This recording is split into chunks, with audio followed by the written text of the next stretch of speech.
So feedback is so important at all levels. So feedback from your manager is important, but actually feedback all the time from your customers, listening to what the feedback is there, looking at your Trustpilot reviews, looking at feedback forms. We have them after every workshop we do, after every tutorial we do. Giving feedback to each other is really important, because then people know what they're doing right.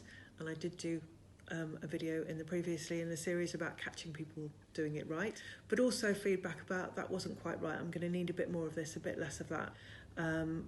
Can I have it at this time instead of that time? Everyone just knows what's expected of them. And if feedback becomes normal, it's much less of a traumatic thing. And so in an organisation where people are prepared to give each other feedback and receive feedback, that becomes a much healthier, more constructive and collaborative environment.